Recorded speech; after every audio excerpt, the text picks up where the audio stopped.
My name is John Pontrello, and I am a music teacher in Seattle, Washington. And I have been teaching online this last year, and I have found some tools that I think can be really useful. I am not using any hardware right now. I don't have microphone stands. I don't have extra video stands or extra cameras or cables to be tripping over. I've already done all that, and I have found a way to really streamline this process of teaching piano online, which I think all music teachers should do. If you're a music teacher, you know enough about the piano to just teach it a little bit.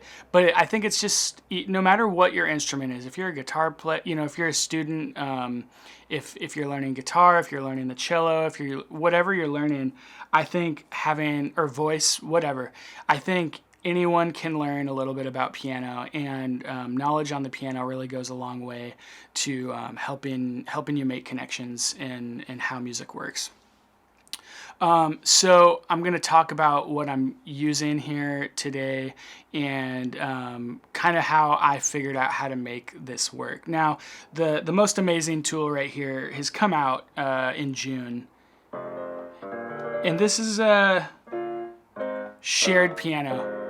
And right now I have like a little MIDI keyboard here, and I have it plugged into my laptop. That's the only hardware that I'm using right now. And you can get this on wherever. I mean, you could use it. I'll talk about that in a second, the MIDI aspect.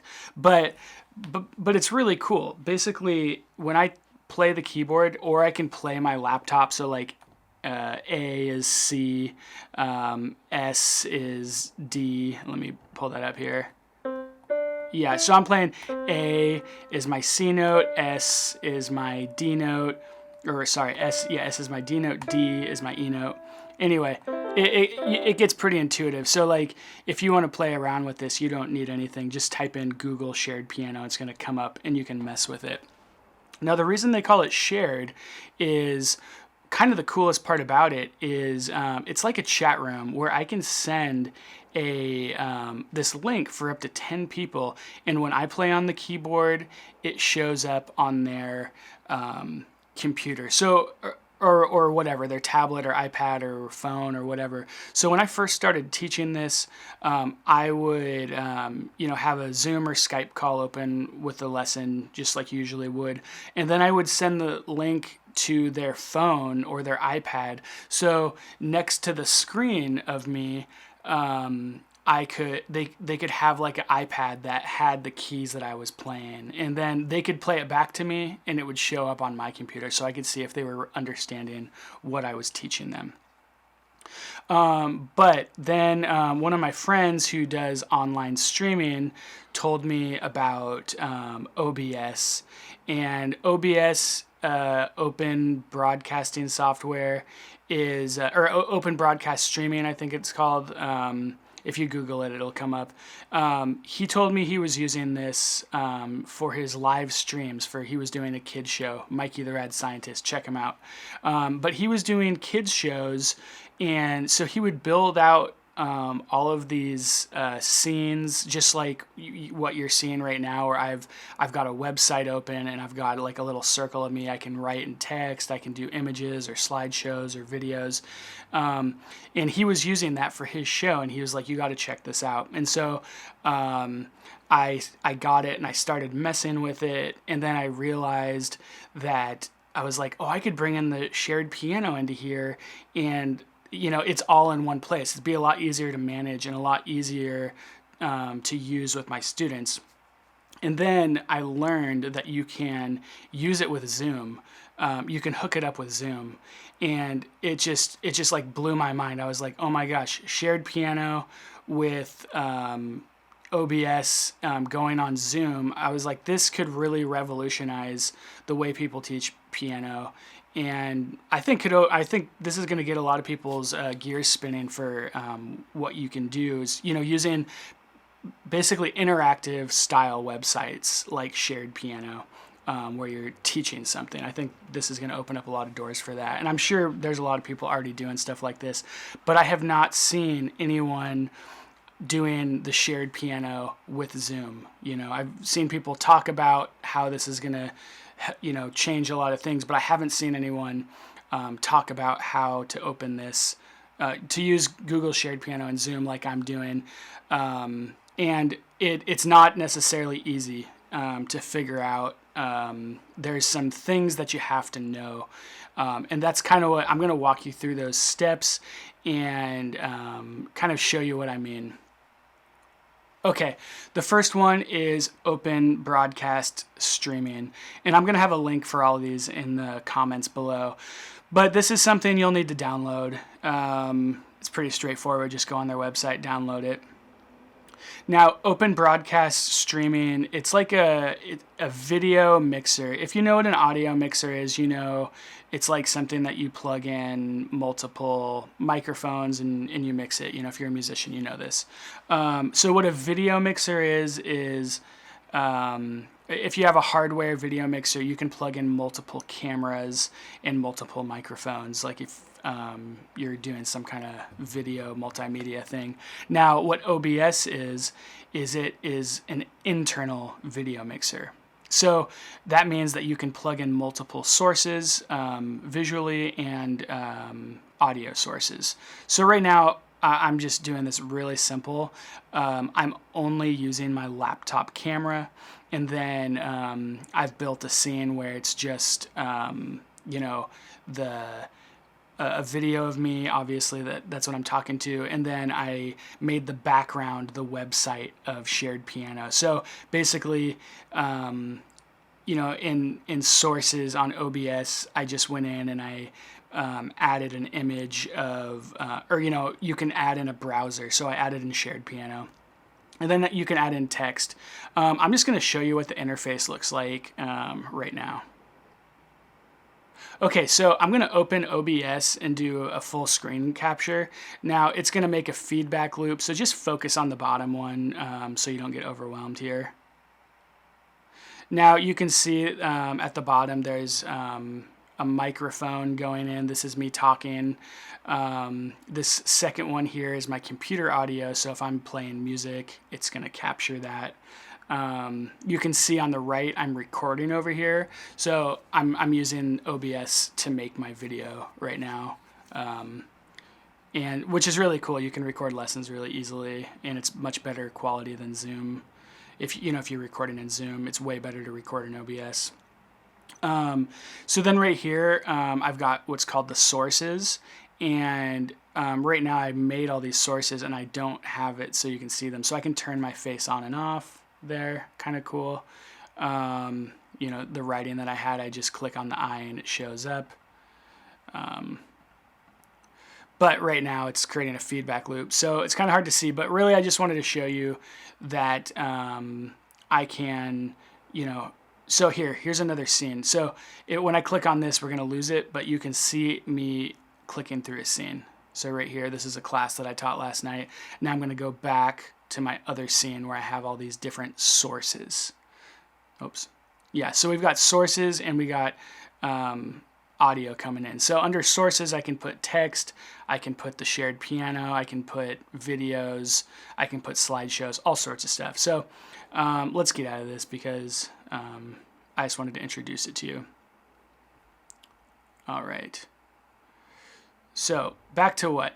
Now, OBS, that's your main tool that you're using to create all this stuff in. But you need some of this other stuff in order to make it work. So when you're teaching an online lesson, whether you're using Zoom or Skype, usually that just uses your built-in audio or your built-in videos. So it's just, your built-in mic, your built-in camera, or if you change it, you can, use different cameras and stuff. Probably if you're interested in this video, you've messed around with that before, using different cameras. So you know how to go into the audio settings and change the audio that you're using. But if you don't, it's not a big deal. It's not that complicated. You just we'll go in. We'll get there in a minute. But now, in order for you when you're using Zoom, you can't just go into Zoom and say, oh, I want to see OBS in here. It doesn't work like that. This is why you need NDI, Network Device Interface.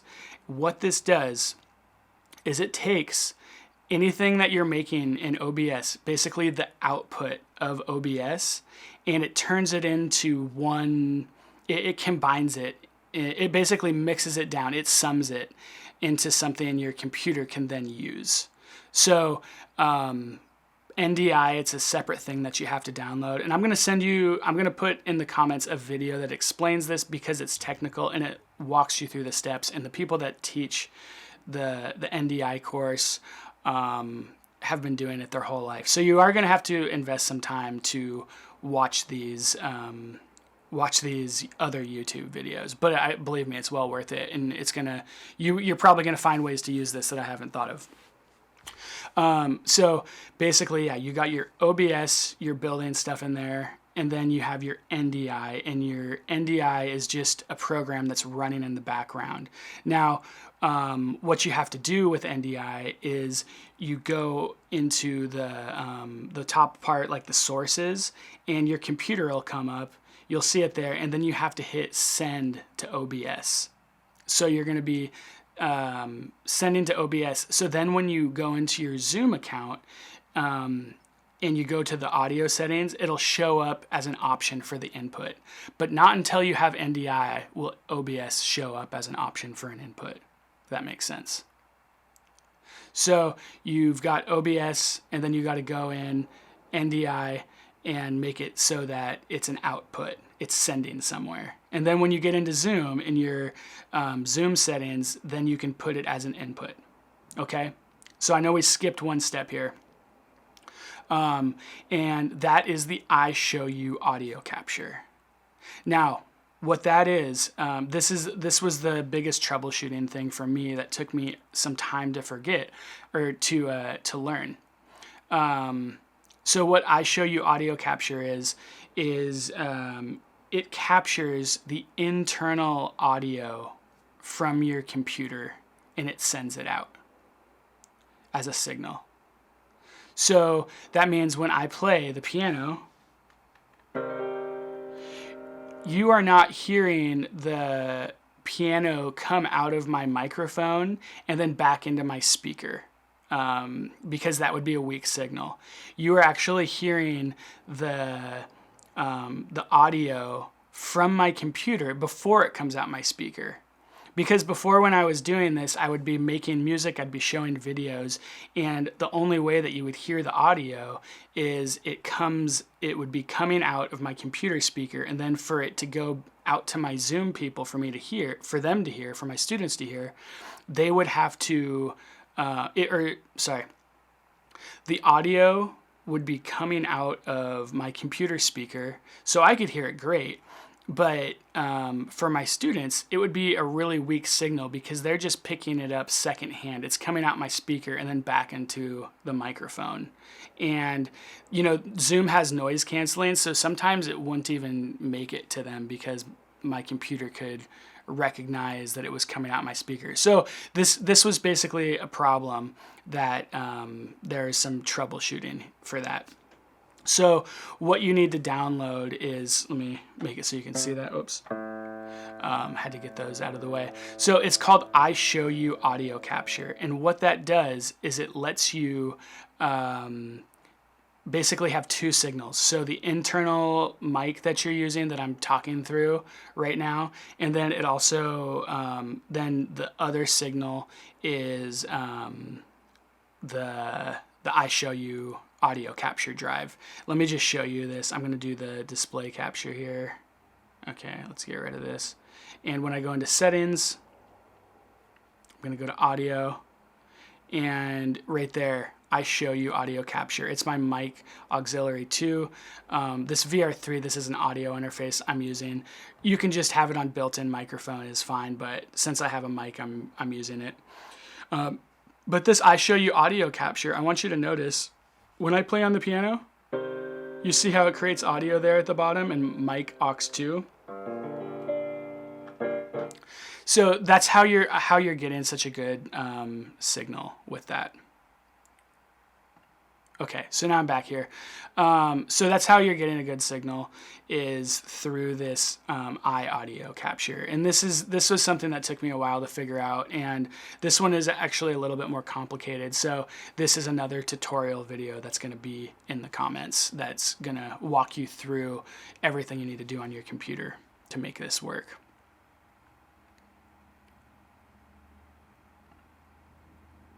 Okay.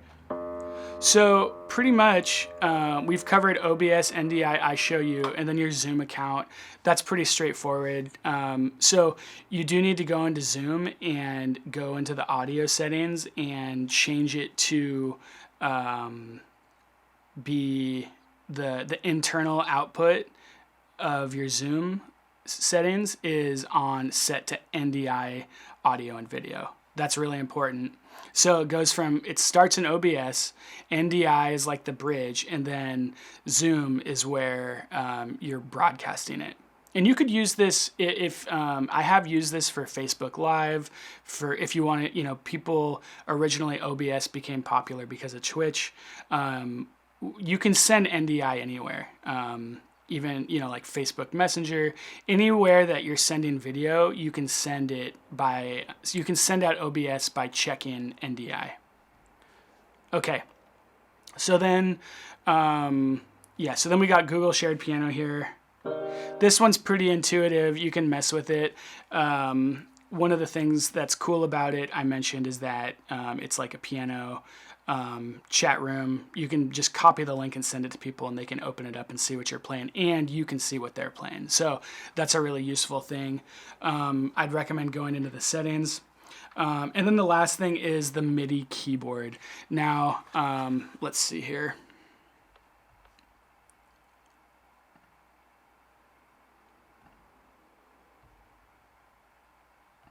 Okay, so right now I'm just using like a really small, I got this for free. Someone just put it up on a page that I'm on, and they didn't want it.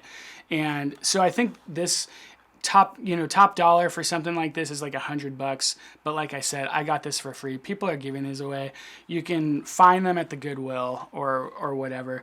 But all it is a, it's a MIDI keyboard, so it doesn't have any built-in sounds of its own, and it just has this is a MIDI to USB cable, so I just have this cable going into my computer. When I play it, stuff happens. I didn't have to set this up. It's pretty simple. Most computers are just going to recognize MIDI. Before this, like if you have an older keyboard, it probably has a older MIDI, or it's not older, it's just a normal MIDI output. Not most modern keyboards don't have the big MIDI anymore, but if it does, it's no problem. You just need to buy a MIDI to USB cable.